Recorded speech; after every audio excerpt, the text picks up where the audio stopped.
Welcome to ABC Campus. Our subject is CAF 3 Business Law, chapter number 16 Accounts and Investments, and video number 7 on the topic Investments in Associated Companies from ICAF Study Text 2020, and I am your facilitator Kashif Adil. हमने associated companies की definition अपनी last video के अंदर cover की थी काफ़ी detail में। उसमें 3 डेफिनेशन के पॉइंट्स थे, 4 एक्सेप्शन के पॉइंट्स थे, तो उसको भी जहन में रखना होगा हमें इस टॉपिक को पढ़ते हुए, क्योंकि वो इसी टॉपिक के लिए डेफिनेशन पढ़ी गई थी। और इन्वेस्टमेंट की डेफिनेशन अब यहाँ पर गिवन है। The term investment shall include equity, यानी अगर आप इन्वेस्टमेंट करते हैं इन शेयर्स, लोन्स, एक आप लोन दे देते हैं ताकि इंटरेस्ट अर्न कर सकें, या इंटरेस्ट फ्री लोन भी दे देते हैं एज एन इन्वेस्टमेंट के आपको, शायद आप अपनी एक सब्सिडरी को लोन देते हैं और इंटरेस्ट फ्री देते हैं, तो उसमें भी आपकी इन्वेस्टमेंट इस लिहाज से होती है कि आप कहते हैं कि सब्सिडरी को अगर प्रॉफिट्स होंगे या उसमें इंप्रूवमेंट आएगी तो अल्टीमेटली फ़ायदा हमें होगा। एडवांसेस, वंस अगेन लोन्स की ही टाइप्स है। गारंटीज, तो गारंटीज ये होता है कि आप अपने एसेट जो हैं वो किसी के लिए सिक्योरिटी के तौर पर दे देते हैं, तो ये भी गारंटी है, या वैसे उसके डेट की गारंटी दे देते हैं। By whatever name called, यानी आप नाम उसका जो भी रख लें इन्वेस्टमेंट का, उससे फ़र्क नहीं पड़ेगा। लॉ कहता है कि जी अगर आपने इक्विटी में पैसे दिए हैं, लोन के लिए दिए हैं, एडवांस के तौर पे दिए हैं, गारंटी के तौर पे दिए हैं, तो नाम जो मर्जी रख लें वो इन्वेस्टमेंट कहलाएगी। एक्सेप्ट, एक्सेप्शन क्या है? For the amount due as normal trade credit. Normal trade credit को इन्वेस्टमेंट नहीं समझा जाएगा। अब नॉर्मल ट्रेड क्रेडिट क्या होता है कि अगर आप किसी को क्रेडिट पर गुड्स बेचते हैं और आप कहते हैं कि जी हम रूटीन में हर अपने कस्टमर को 60 डेज़ का टाइम देते हैं कि 60 डेज़ के अंदर अंदर हमें पे कर दें, तो हमने एसोसिएटेड कंपनीज को भी अगर 60 डेज़ के अंदर अंदर पे करने का कहा है और वो 60 डेज़ में पे कर रहे हैं, तो ये नॉर्मल ट्रेड क्रेडिट ही कहलाएगा। लेकिन अगर ये है कि आप बाकी लोगों को 60 दिन का टाइम देते हैं और अपनी एसोसिएटेड कंपनी को आप 2 साल का टाइम दे रहे हैं कि ये गुड्स ले लो और इसके अगेंस्ट जो है ना आप 2 ईयर्स के बाद पे कर देना, तो वो फिर नॉर्मल ट्रेड क्रेडिट नहीं कहलाएगा। तो नॉर्मल ट्रेड क्रेडिट उन्होंने बताया है कि where the terms and conditions of trade carried out on arm's length, यानी जैसे आप किसी और के साथ ट्रांजेक्शन करते हैं वैसे ही कर रहे हैं अपनी एसोसिएटेड कंपनी के साथ भी। तो आर्म्स लेंथ का मतलब यही है कि जैसे आप अननोन लोगों के साथ डील कर रहे होते हैं वैसे ही आप एसोसिएटेड के साथ डील कर रहे हैं। And in accordance with the trade policy of the company, जिस तरह भी मैंने कहा कि कंपनी की अगर पॉलिसी है कि वो 60 डेज का क्रेडिट देते हैं, तो ये ट्रेड पॉलिसी हो गई। तो नॉर्मल ट्रेड क्रेडिट के अलावा इक्विटी, लोन, एडवांस, गारंटी, ये सब इन्वेस्टमेंट की डेफिनेशन में फॉल करेगा। Power to make investment in general, यानी रूटीन में जो फैसला होता है कि जी एक कंपनी को अपना पैसा कहाँ इन्वेस्ट करना चाहिए, तो ये डायरेक्टर्स की पावर होती है और वो बोर्ड मीटिंग्स के थ्रू ये पावर एक्सरसाइज करते हैं। लेकिन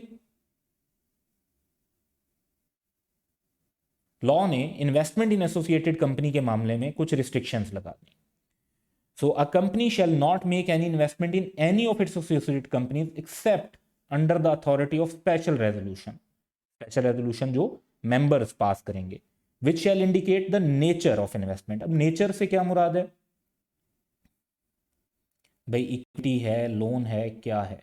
पीरियड 2 ईयर्स है, 3 साल के लिए है, या इनडेफिनिट है, जो भी है। Amount of investment, for example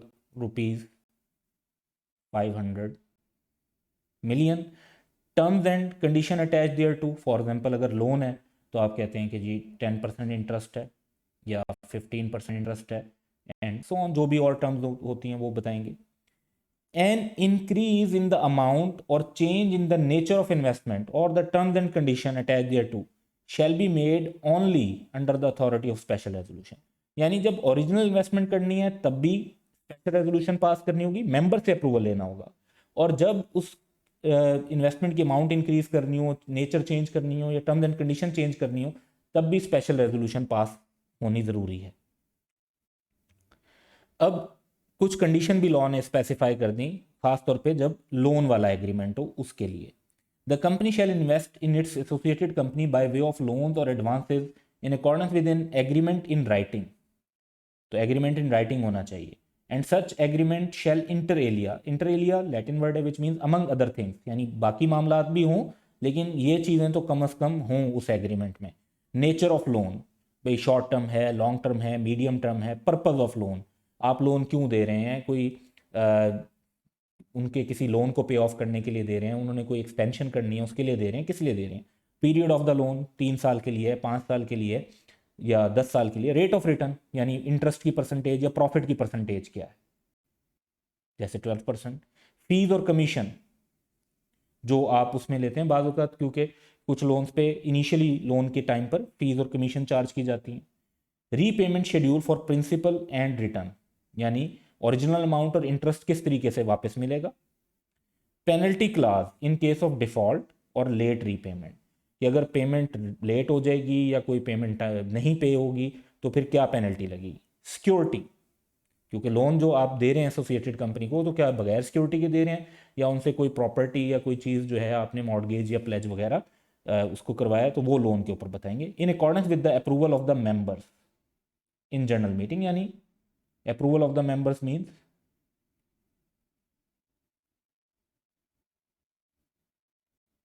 जो स्पेशल रेजोल्यूशन के थ्रू आपने मेंबर से अप्रूवल लेना है उसके अंदर ये सारी बातें कवर करेंगे। अच्छा, रिटर्न ऑन इन्वेस्टमेंट पर की भी एक और कंडीशन है। The return on such investment shall not be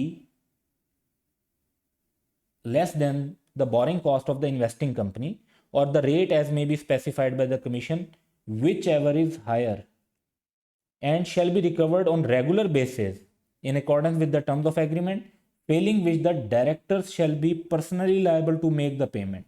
तो जो कंपनी अपना पैसा किसी एसोसिएटेड कंपनी को दे रही है, तो अगर वो उन्होंने खुद बैंक से लोन 10% पर लिया हुआ है तो वो अगली कंपनी को 10% से कम पर लोन नहीं दे सकते। अगर आपने खुद लोन 10% पर लिया हुआ है तो आगे अगर आप अपनी एसोसिएटेड कंपनी को लोन दे रहे हैं तो वो आप 10%, 11%, 12% उससे ज़्यादा पर देंगे, कम पर नहीं देंगे। ये कंडीशन लॉ में इसलिए रखी गई है क्योंकि जो कॉमन डायरेक्टर होता है वो हो सकता है कि दूसरी कंपनी में उसका ज़्यादा इंटरेस्ट हो और वो यहाँ से जो है पैसा उधर शिफ्ट करना चाह रहा हो। तो अगर आपने खुद 10% पर बैंक से लोन लिया हुआ है और आगे आप 8% पर दे रहे हैं एसोसिएटेड कंपनी को, तो आप तो नुकसान उठा रहे हैं। तो आप क्यों नुकसान उठा रहे हैं एसोसिएटेड कंपनी की वजह से? You should not bear that loss. और लॉ ने इसको रोकने के लिए कहा कि जी जो बोरिंग कॉस्ट होगी इन्वेस्टिंग कंपनी की उससे कम नहीं ले सकते, और कमीशन अगर कोई रेट स्पेसिफाई कर दे तो उससे कम, विच एवर इज हायर, जो भी इनमें से ज़्यादा हो, कम नहीं ज़्यादा। तो और अगर टाइमली उसके हिसाब से पेमेंट नहीं होंगी तो डायरेक्टर्स पर्सनली लायबल होंगे। तो डायरेक्टर्स को एसोसिएटेड कंपनी, क्योंकि एसोसिएटेड कंपनी किस वजह से बन रही होती है? एसोसिएटेड कंपनी बन रही होती है कॉमन डायरेक्टरशिप की वजह से, एसोसिएटेड कंपनी बन रही होती है कॉमन शेयर होल्डिंग की वजह से। और अगर डायरेक्टर्स कॉमन होने की वजह से बन रही है तो फिर उनको ये जिम्मेदारी लेनी चाहिए कि इस इन्वेस्टमेंट के ऊपर प्रॉपर रीपेमेंट हो। ड्यू डिलीजेंस की भी एक रिक्वायरमेंट है। The director of investing company जो पैसे दे रही है shall certify that the investment is made after due diligence, यानी प्रॉपर पूरा उसके हालात और लोन के सब कुछ चेक करने के बाद, and financial health of the borrowing company in is such that it has the ability to repay the loan as per the agreement. यानी उन्होंने बाकायदा पूरा एनालिसिस किया है, ड्यू डिलीजेंस की है कि वो कंपनी जिसको वो लोन दे रहे हैं वो इस काबिल है कि वो लोन को वापस कर सकती है, उनकी फाइनेंशियल कैपेसिटी लोन को रीपे करने की है। सो एक हम यहाँ पर एग्जांपल देखेंगे कलाम लिमिटेड की, और इसके अंदर हमें जो है कुछ चेंजेस भी करनी है आई कैप के गाइडेंस के मुताबिक।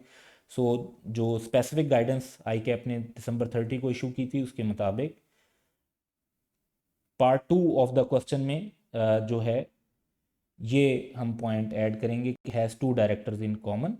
तो यहाँ पर ये हमने ऐड कर लिया, और मज़ीद जो है वो इसके आंसर के अंदर ऐड होगा तो वो फिर हम बाद में ऐड कर देंगे। So Kalam Limited is considering the following options to invest its excess fund. तो उनके पास कुछ जी एक्स्ट्रा पैसे हैं और वो चाह रहे हैं कि जिस तरीके से इन्वेस्ट कर दें। Acquire 8% share holding in lighter oil limited, okay जी, for rupees 120 million। LOL is a growing company and expected to fetch higher returns in future। तो देखें इसमें कोई एसोसिएटेड का जिक्र नहीं है, तो इसके अंदर तो फिर जब एसोसिएटेड नहीं है तो सिंपली डायरेक्टर्स ये इन्वेस्टमेंट कर सकते हैं।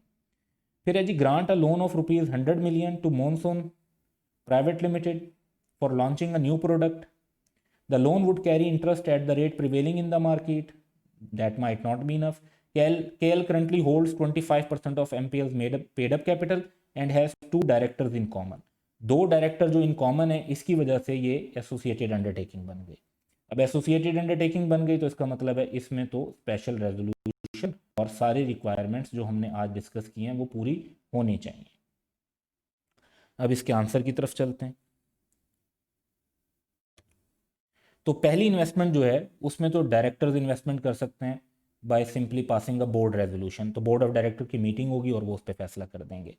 अच्छा, जो पार्ट 2 है इसके अंदर आंसर के अंदर भी हमें थोड़ा सा चेंज करना है। तो यहाँ बेसिकली ये चेंज आएगा और ये आ रहा है स्टडी मटेरियल गाइडेंस के मुताबिक। तो रिक्वायरमेंट जो है वो आप ये देखेंगे कि आंसर में लिखा हुआ है कि as MPL is an associated in taking of KL due to common directorship. तो ये हम वर्डिंग चेंज कर दी हमने और ये इनकॉर्पोरेट कर लेते हैं। तो अब हम आंसर पढ़ते हैं। MPL is an associated undertaking of KL due to common directorship, associated हो गई। Therefore KL can make investment in MPL only under the authority of special resolution pass by the members in general meeting. Special resolution क्योंकि loan आप दे रहे हैं तो agreement in writing भी होगा, उसके अंदर terms and condition, nature, purpose, period of loan, rate of return mention किया जाएगा, फी और commission, repayment schedule, principal and return का repayment, penalty clause in case of default और सिक्योरिटी और अप्रूवल ऑफ मेंबर के मुताबिक काम किया जाएगा। रेट ऑफ रिटर्न जो है वो less than the borrowing cost of KL नहीं होना चाहिए और डायरेक्टर पर्सनली लायबल हो सकते हैं अगर वो प्रॉपर रिकवरी नहीं होती। फर्दर जो इन्वेस्टिंग कंपनी है वो सर्टिफाई करेगी उसके डायरेक्टर्स के उन्होंने प्रॉपर ड्यू डिलीजेंस करवाई है और जो बोरर कंपनी है वो लोन को रीपे करने की एबिलिटी रखती है। तो ये इसका आंसर होगा। ये सिनेरियोज जो हैं इसी तरीके का सिनेरियो इस पर बहुत ज़्यादा कॉमन है कि आपके एग्ज़ाम में आ सकता है। एक और एग्जांपल देखते हैं। Ironside limited owns 51% voting share in snow storm limited. तो देखें इनके दरमियान जो है वो सब्सिडरी रिलेशनशिप है और सब्सिडरी जो होती है वो एसोसिएटेड कंपनी भी होती है। And 52% voting share in flipper private limited, तो वो भी एक और जो है सब्सिडरी है और सब्सिडरी भी एसोसिएटेड भी होती है। SSL intends to make investment of 200 million in FPL and तो अंडर द प्रोविजंस ऑफ अच्छा SSL और FPL। तो इसको यूं हम एक बना लेते हैं। तो IL कंपनी है, उसके बाद जो है SSL है एक सब्सिडरी और दूसरी है FPL सब्सिडरी। तो ये जो दोनों हैं ये अंडर कॉमन कंट्रोल है और कॉमन कंट्रोल का भी मतलब है कि ये भी एसोसिएटेड अंडरटेकिंग होंगी। तो हमने बताना है कि जी इनके दरमियान रिलेशनशिप क्या है। SSL और FPL के दरमियान एसोसिएटेड अंडरटेकिंग्स हैं और जो कंडीशन इनको पूरी करनी चाहिए इन्वेस्टमेंट के लिए तो वो तो लॉ के जो पॉइंट्स हैं उनको हम as it is just reproduce करना होगा।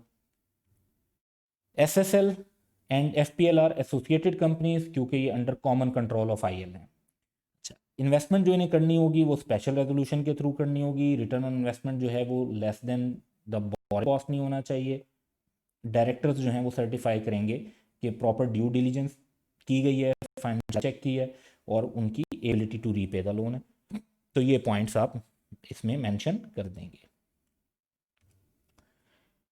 फिर एक लास्ट एक पॉइंट है कि ये जो हमने सारे रूल्स पढ़े तो SCCP में specify certain class of companies on which requirement of passing a special resolution shall not be applicable, यानी उनको इस जो है सेक्शन से एग्जेम्पशन मिल जाएगी। Commission has also made regulation for imposing condition restriction on making investment in associated companies.